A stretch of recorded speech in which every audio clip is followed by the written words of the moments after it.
No one screamed, no one begged. Only the sound of boiling oil and the stench of burning flesh. The father, naked and shackled, was slowly lowered into the cauldron. His 7-year-old son clung to his neck, crying in silence. He held the boy tight, raised him above his head, kept him away from death for a few more seconds, just a few more, and then he chose. He ended his son's life with his own hands, swift, clean, sparing him the death meant for grown men. That's how Ishikawa Gomen died, not as a criminal, but as a symbol, a flame, a curse. Chapter 1. Gomen's origins, the death of a boy, the birth of a legend. He was born into the warrior class, a child with a name destined for loyalty and death on the battlefield. Sanada Kuranoshin, son of a samurai sworn to the Miyoshi clan in the war-torn province of Iga. In another timeline, he would have lived by the sword and died by it. Honor, duty, ritual, silence. But Japan in the Sengoku era had no room for dreams. Only shifting alliances, blood-drenched politics, and the cold arithmetic of survival. When he was 15, his entire world ended in a single night. The Ashikaga shogunate sent assassins.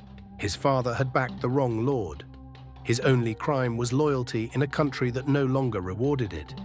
The boy came home to silence, to the bodies of his parents, to the metallic stench of blood that soaked the rice paper floors. And in that moment, kneeling in the ruins of his childhood, something inside him snapped. He took up his father's sword, still warm, still singing with death, and with it he took up something else, a burning, unshakable hatred. Not just for the men who killed his family, but for the world that allowed it. The codes, the systems, the lies. Bushido had promised him a noble life. It had delivered only emptiness. He vanished, into the mists, into the mountains, into the one place that trained monsters to hunt monsters, the Iga school of ninjutsu. There, under Momochi Sandayu, he learned to weaponize his silence, how to vanish, how to poison, how to kill in the dark and leave no echo. His instructors taught him that the blade doesn't care about honor, only precision, but no amount of discipline could cauterize what burned inside him. Rage. Then came the forbidden love. She was a concubine of his master, her name lost to time, but her beauty remembered through the disaster it unleashed. Some say he loved her, others say he simply wanted to steal something his master could never reclaim. Either way, it was a betrayal, and in the ninja code, betrayal meant death. He fled. But before he disappeared, he stole something. A legendary sword, hand-forged, whispering in the dark, gleaming like liquid moonlight. It was his final act of defiance. It was also his sentence. From that moment on, he was no longer samurai, no longer ninja, no longer son. He became something else entirely, Ishikawa Gomen, a name that would terrify the rich and become a prayer for the poor. Chapter 2. The legendary thief, a hero for the forgotten. The man who once trained in silence now moved like a whisper in the night. He had no lord, no homeland, no allies, only a blade, a name, and a growing fury at a world where the rich feasted while the poor starved. This was Japan in the late 1500s, a land fractured by war, but slowly being stitched together under the iron hand of unification. Peace was returning, but it was a peace that fed the lords and crushed the farmers. Into this quiet tyranny stepped Ishikawa Gomen. No longer a boy, no longer a ninja, he had become something mythic. A thief, yes, but not a thief of greed, a thief of vengeance, of balance, of justice. By day, the peasants toiled in the fields, watched their children die from sickness, and sold their dignity for bowls of rice. By night, they heard stories of a shadow that slipped past guards, crept through palaces, and vanished with gold stolen from those who had too much. And always, the morning after, someone poor would wake to find an offering, a sack of rice on a widow's doorstep, a bag of silver placed quietly in a crippled man's begging bowl, medicine left at the home of a dying child, paid for with coins marked by the seal of the very noble who'd been robbed the night before. This was not crime. This was redistribution. This was revenge masquerading as mercy. Or maybe mercy masquerading as revenge. Goemon and his followers became ghosts in the corridors of power. They struck silently, swiftly, with surgical precision, and disappeared like breath on glass. The samurai called him a traitor, the merchants called him a pest. But the common people? They called him a savior. To them, he wasn't just stealing gold, he was stealing back dignity. He was a middle finger raised against a system that had told them their lives were worthless. He didn't speak for them, he acted for them. And in a culture bound by hierarchy, obedience, and shame, that was nothing short of revolutionary. Children grew up whispering his name like prayer. Mothers told stories of the man who leapt rooftop to rooftop, dressed in black, sword in hand, face masked. Like a demon sent to punish the greedy. But myths are dangerous. They grow legs. They reach the ears of men in castles. And Goemon's legend began to echo louder than the laws of the land. He had become too beloved to ignore, too visible to remain in the shadows. And the more people believed in him, the more he stopped being a man and started becoming a threat. Chapter 3. Conflict with Toyotomi Hideyoshi, the rebel versus the unifier. A confrontation not just between men, but between two opposing philosophies of power, justice, and legacy. This wasn't just a political clash, it was a moral paradox. Two men rising from the bottom, shaped by the same broken system, yet choosing diametrically opposite responses to it. Ishikawa Goemon and Toyotomi Hideyoshi both began life powerless. Both were sons of nothing, one a discarded ninja, the other a barefoot farmer. And both, in their own ways, clawed their way toward greatness. But while one sought to dismantle the hierarchy, the other sought to master it. Goemon, the fire of the people. Goemon was a symbol that power should answer to the people. He didn't write laws, he broke them precisely because they were written by the powerful for the powerful. His thefts were not just economic, they were symbolic. Every coin stolen was a challenge. Every gift given to a peasant was a question. Why did this need to be stolen to begin with? Goemon's justice was personal, emotional, human. He believed in the moral right of resistance. In his eyes, wealth built on the backs of the poor was theft, no matter how legal it appeared. His rebellion was a reminder that those at the bottom were still watching, still judging, and still capable of fire. Hideyoshi, the weight of the crown. Hideyoshi, by contrast, was a man who sacrificed everything for order. He had seen chaos, seen a land torn by endless civil war, and he believed that only absolute authority could tame it. To him, rebellion wasn't a moral issue, it was a virus. He didn't hate Goemon because of ideology. He feared him because ideas are contagious, and Goemon had become an idea. Hideyoshi's legacy was unity, the first man to bring the warring states under one banner. But unity is fragile when it's built on fear, and Goemon's legend was starting to fracture that illusion. A mirror cracked. What makes their conflict profound is that each man saw his younger self in the other. Goemon could have become Hideyoshi, rising in the shadows, switching sides, becoming another general, another cog in the machine. And Hideyoshi could have become Goemon had he taken his bitterness and turned it into fire instead of iron. But one chose compassion without control. The other chose control without compassion. And their philosophies were incompatible. The real threat was never the sword. By the time Hideyoshi acted, it wasn't because Goemon could kill him. It was because Goemon had already killed something else, the illusion that the state was unshakable. If one outlaw could challenge the divine order, then maybe the emperor was not divine, maybe power was not destiny, maybe justice did not flow from castles, but from conscience. That is the kind of thinking no ruler can afford to let live. The final trigger, and then came Otaki. Whether her death was a political calculation or personal cruelty doesn't matter. What matters is what it did to Goemon. Until then, he had been a ghost, a thief, a myth, a shadow. But now, he was a man with nothing left to lose. And that's the most dangerous kind of enemy, not the one who wants to win, but the one who wants to end the game. This wasn't just the prelude to an assassination attempt. It was the collision between two worldviews, one rooted in control, order, and hierarchy, the other in love, rage, and radical defiance. It's not just Goemon versus Hideyoshi. It's the rebel versus the empire, the soul versus the system, and only one would walk away. Chapter 4, the assassination plot and its failure. One man, one blade, one chance to change the course of history. It was never about survival anymore, not for Ishikawa Goemon. Not after Otaki. This wasn't theft.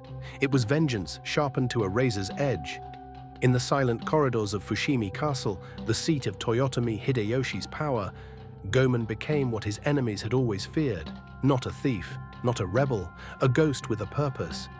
He had infiltrated fortresses before. He had walked through shadows, vanished through walls, stolen from men guarded by swords and fire. But this was something else. This was a suicide mission dressed as justice. It is the night of September, 1594. Kyoto sleeps. Above the castle walls, beneath a moonless sky, Goemon moves. Silent, precise, unseen, each step through the outer rings of the castle is a calculation of breath and silence, past guards, past torches, past death itself. He reaches the private chamber of the most powerful man in Japan. Toyotomi Hideyoshi lies sleeping, the peasant who became a king dreaming atop an empire built on corpses and control. Goemon stands over him, his stolen sword, a blade forged in betrayal and vengeance, gleams faintly in the dark, as if even the steel itself is hungry for blood. For a single moment, everything stands still. History holds its breath. One stroke. That's all it would take, a single motion to change Japan forever, to end tyranny with steel. And then, a mistake. Not hesitation, not doubt, but something trivial, almost comical. His foot brushes a small ornamental table. A bronze bell falls. The sound, it is not loud, but in that chamber of silence, it is thunder. Guards erupt into the room like fire through dry grass. Goemon is surrounded, too fast, too many. The blade meant to end an empire now trembles at the throat of a man who refuses to flinch. Hideyoshi opens his eyes and sees his reflection, not in the mirror, but in the face of the man who tried to kill him. So, Hideyoshi says coldly, the great Ishikawa Goemon finally shows his face. Goemon says nothing. There is nothing left to say. He has failed. And failure in this world is worse than death. But he will not beg. He will not kneel. They take him in chains, drag him through the palace, not as a criminal, but as a statement. The trial, if you could call it that, it was a performance, a stage for Hideyoshi to show that no one, not even a legend, could touch him. Goemon stands in the great hall of Fushimi Castle, surrounded by officials, warlords and generals, men drunk on obedience and fear. His hands are bound, his spine is straight, his eyes locked onto the man who rules Japan. Then Hideyoshi speaks. You stand accused of treason, theft, banditry, and attempted assassination of the divine ruler of this land. How do you plead? And Goemon's reply becomes immortal. I am guilty. I stole from the rich because they stole from the poor. I tried to kill you because you forgot that power is a burden, not a throne. If that makes me a criminal, then I die proudly as one. And know this, others will follow. You can kill me, but not the hunger for justice. The court gasps. No one speaks to Hideyoshi like this, not even in death. But Goemon doesn't speak like a man who fears death. He speaks like a man who already died. The night they took his wife. The sentence is handed down like a stone dropped in silence. Death by boiling. An execution so brutal, so rare, that it hadn't been used in decades. But Hideyoshi isn't finished. And your son, he adds, will die with you. Because legends don't die in darkness, they die in front of crowds. So that fear can spread faster than memory. But what Hideyoshi didn't understand was that Goemon's story was never just about death. It was about defiance. About what a man can endure before he breaks. And what he chooses to protect, even as he's destroyed. Chapter 5. The Double Execution, Father and Son in the Cauldron. The sun rose slowly over Kyoto on October 8, 1594, but it brought no warmth. Only the kind of cold that creeps in when something sacred is about to be violated. At Nanzenji Temple, the execution grounds were already crowded. peasants, merchants, monks, samurai, all drawn by the same terrible magnet. The execution of Ishikawa Goemon and his young son. But this wasn't just a death, it was a spectacle, a message. The great iron cauldron sat at the center like a hungry god, filled with boiling oil, bubbling, hissing, steaming, the kind of heat that doesn't just destroy the body, it destroys memory, lineage, identity. And yet, Goemon walked forward in chains, not broken. Beside him, his son, just a boy of 7, clung to his father's robes. The child didn't cry, but his small frame trembled with something ancient. Terror. Toyotomi Hideyoshi sat on a raised platform above the crowd, stoic, silent, unmoved. This was his final move, his grand performance. Let the thief die, but let his hope die first. The executioner explained the procedure like a surgeon. The condemned would be lowered into the boiling oil, feet first, so they would feel every inch of death.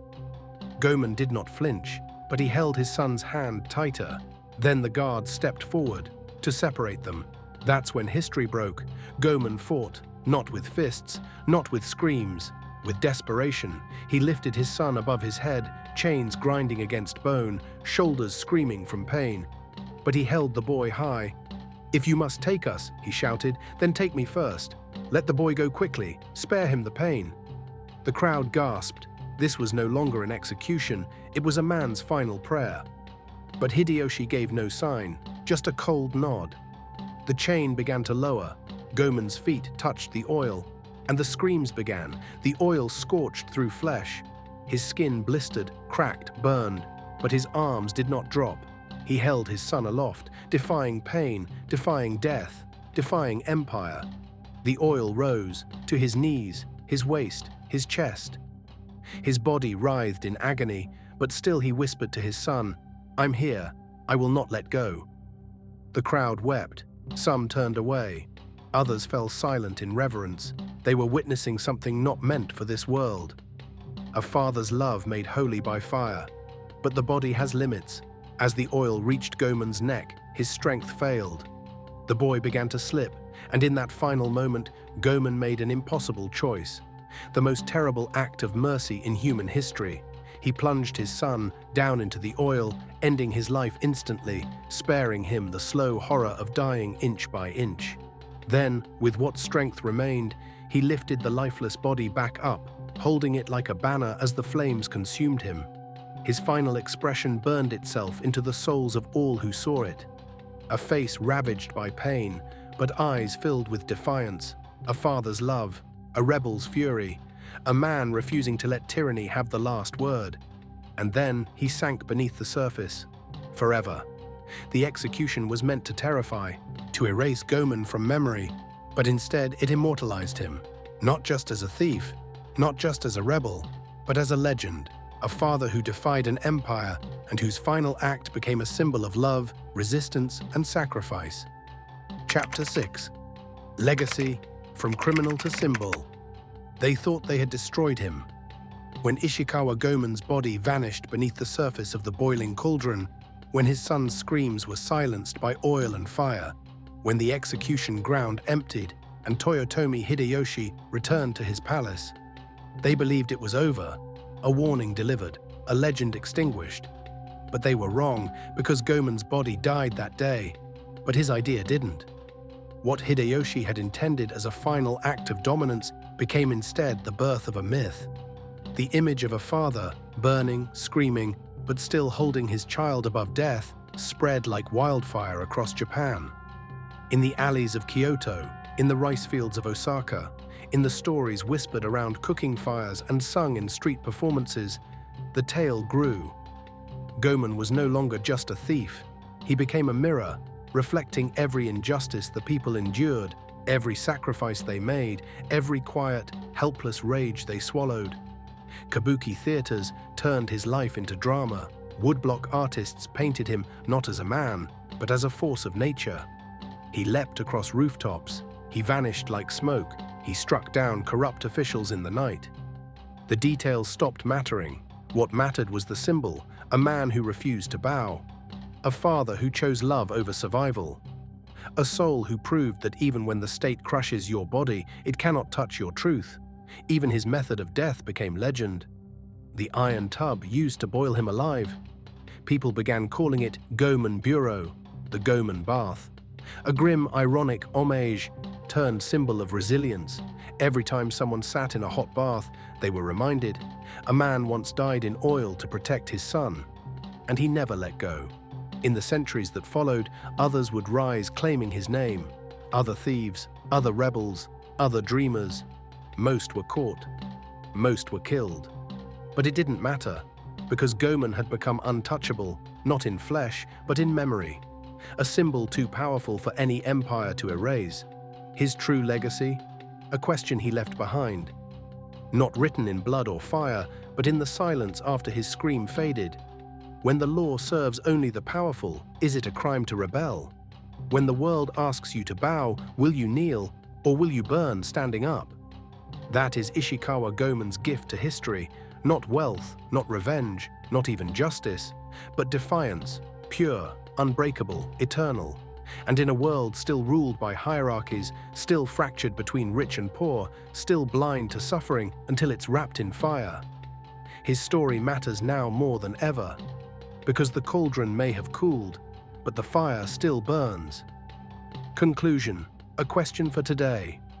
Centuries have passed, empires have fallen, samurai faded into legend, the boiling cauldrons of tyrants have rusted in forgotten fields, and yet, Ishikawa Goman still haunts us, not as a ghost, but as a question. What do we do when the world is broken? When justice wears the face of power and obedience is rewarded while truth is punished? Are we still brave enough to stand for what's right, even if it costs everything? Today, we don't fear cauldrons of oil, but we fear other things: silence, poverty, rejection, powerlessness. And still the same choices remain: submit or resist. Be quiet or raise your voice. Close your eyes or see the fire.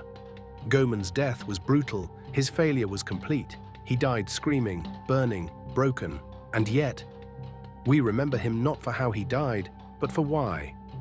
Because he loved, because he defied, because in his final moment he chose his child over his fear, truth over life, and meaning over survival. So now the question is no longer about Goman.